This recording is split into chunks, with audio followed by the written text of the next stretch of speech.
রাজদীপ আর কপিলের ষড়যন্ত্র আড়াল থেকে ভিডিও করে নিল রাজরিত।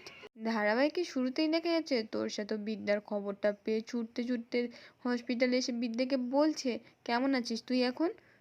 কে মারলো তোকে? কেন জড়া সেই ঝুট ঝামেলার মধ্যে নিজেকে?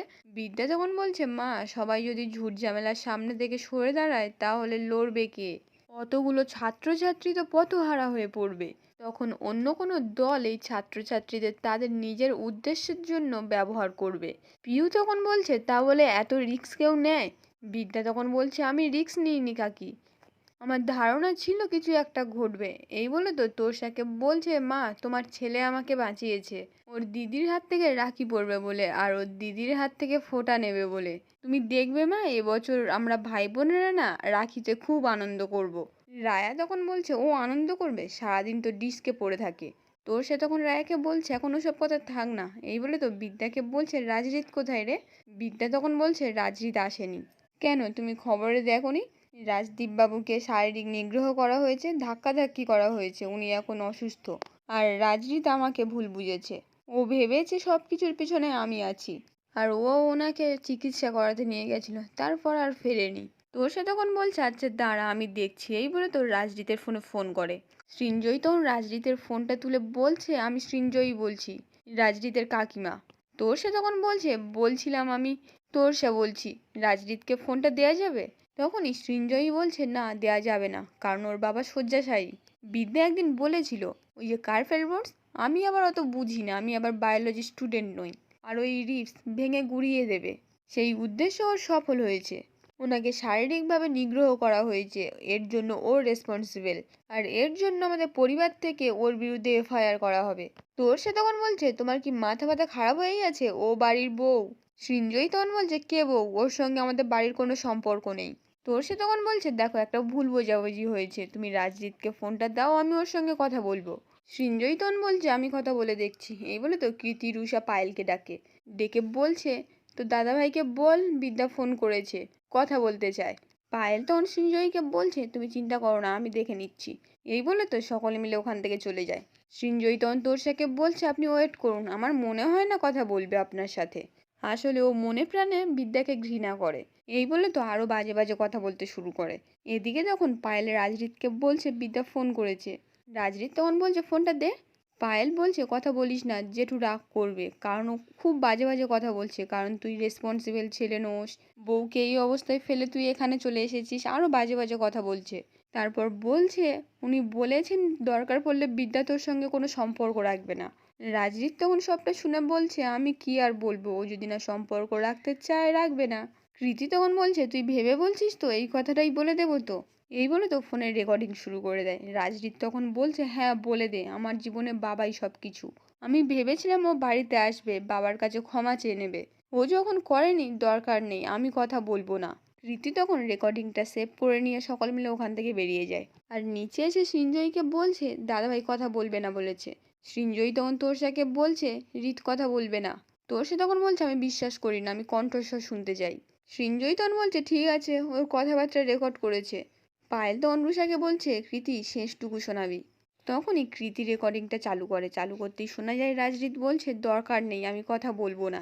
সৃঞ্জয়ী তখন বলছে, কি শুনতে পেলেন? এই বলে তো ফোনটা রেখে দেয়। তোরসা তখন বিদ্যার কাছে আসে। পিউ তখন তোরসাকে বলছে, দিদি কি বললো, কিছু হয়েছে? তোরসা তখন বলছে, না না কিছু হয়নি। বিদ্যা তখন বলছে তোরসাকে, আমি বুঝি মা, ও আসবে না, ওর বাবার কাছে থাকবে। আমার কোনো রাগ অভিমান কিছু নেই, ও বাবার পাশেই থাকুক, বয়স্ক মানুষ তো, আমি ঠিক সামলে নেব। ডাক্তারবাবু বলেছেন, অবজারভেশনে রেখেছেন, যদি কোনো কমপ্লিকেশন তৈরি হয়, আর তারপর এখান থেকে একবার ডিসচার্জ পেলে আমি ঠিক কলেজের সামনে পৌঁছে যাব। লড়াইটা যখন আমি শুরু করেছি, এই লড়াই আমি অত সহজে থামাবো না। শ্রাবণ তখন দর্শাকে বলছে, এই সব কিছুর জন্য দায়ী তোমার মেয়ে ফাগুন। ফাগুন বারে এসছিল, তখন ওর সঙ্গে শ্রীময়ী ছিল। তারপর ফোনে ওরা কার সঙ্গে কথা বললো, তারপর অনেক টাকা দিয়ে হায়ার করলো দিদিকে মারার জন্য। তোর সে তখন বলছে, এত নিচে নামবে ও, আমি বিশ্বাস করতে পারছি না। তখনই রায়া শ্রাবণকে বলছে, তোমার প্রবলেম কি, কেন ভাই বোনের মধ্যে দূরত্ব তৈরি করছো? শ্রাবণ তখন বলছে, আমি নিজের কানে শুনেছি। রায়া তখন বলছে, কোথায় ছিলে তুমি? শ্রাবণ তখন বলছে, বারে ছিলাম। রায়া তখন বলছে বাড়িই তো থাকবে তুমি, এই বলে শ্রাবণের গায়ে গন্ধ শুকে বলছে গায়ে থেকে মদের গন্ধ বেরোচ্ছে, তোমাকে যত দেখছি না আমার ঘেন্না করছে, এই বলে তো ওখান থেকে চলে যায়। পিউ তখন শ্রাবণকে বলছে রায়া তোকে আবার ভুল বুঝলো শ্রাবণ। শ্রাবণ তখন বলছে বুঝতে যাও, আমি বলছি ফাগুন, তোমার বর কপিল ব্যানার্জি, কাশ্যপ ব্যানার্জি আর রাজদীপ চ্যাটার্জি, এদের সকলের চাল এটা, এদেরকে খুব ভালো করে চিনি আমি, এই বলে তো বিদ্যাকে বলছে দিদি খুব সাবধান। বিদ্যা তখন বলছে আমি কোনো পরোয়াই করতাম না রাজদীপ যদি আমার পাশে থাকতো, আমি থাকতে চাইলেও ও তো থাকতে চায় না। এদিকে তখন রাজদীপকে বলছে বাবা তুমি ঠিক আছো? রাজদীপ তখন উঠে বসে বলছে যার পুত্র এত সেবা করে সে কি খারাপ থাকতে পারে, এই বলে তো কাঁদতে কাঁদতে বলছে তুই আমাকে ছেড়ে যাস না বাবা, তুই আমার বৃদ্ধ বয়সের জ্যেষ্ঠী, আমারও তো আস্তে আস্তে বয়স হচ্ছে, তাই আমি তোকে একটা জিনিসের দায়িত্ব দিতে চাই, তুই কথা দে আমাকে না বলবি না। রাজদীপ তখন বলছে আচ্ছা বেশ কথা দিলাম। রাজদীপ তখন বলছে 1 মিনিট, এই বলে তো সিঞ্জয়ীকে ডেকে সিঞ্জয়ীর হাত থেকে কাগজটা নিয়ে রাজদীপকে দিয়ে বলছে আমাকে ফিরিয়ে দিস না বাবা। রাজদীপ তখন অবাক হয়ে বলছে এগুলো কি বাবা? রাজদীপ তখন বলছে আজ থেকে বিসিসিআই কলেজের দায়িত্ব তোমার, আজ থেকে এই কলেজের রেপুটেশন ফিরিয়ে আনার দায়িত্ব তোমার, এই কলেজের বিরুদ্ধে যারা দাঁড়িয়েছে তাদের বিরুদ্ধে ব্যবস্থা নেওয়ার দায়িত্ব তোমার। রাজদীপ তখন বলছে কিন্তু সে তো আমার স্ত্রী বিদ্যা। রাজদীপ তখন চিৎকার করে বলছে না, বিদ্যা যদি তোমার স্ত্রী হতো তাহলে আজকে এই বাড়িতে থাকতো, তার শ্বশুরমশাইয়ের সেবা করতো, সে তোমার পাশে দাঁড়িয়ে তোমার কাঁধে কাঁধ মিলিয়ে রান্না করে খাওয়াতো, কিন্তু না, সে উল্টো দিকে দাঁড়িয়ে আছে, একজন উদ্ধত অহংকারী অধ্যাপিকা। তুমিই পারো এই কলেজের রেপুটেশন ফিরিয়ে দিতে, আমি তোমার কাছে প্রার্থনা করছি তুমি আমাকে না বলো না। রাজদীপ তখন বলছে ড্যাডি উল্টো দিকে বিদ্যা আমি কি করে করব? রাজদীপ তখন বলছে আমি জানি না, কিন্তু তোমাকে করতে হবে, তুমি আমাকে কথা দাও।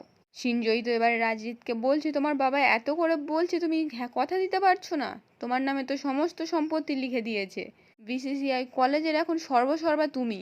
রাজদীপ তখন সিঞ্জয়ীকে বলছে আমার উল্টো দিকে আমার স্ত্রী।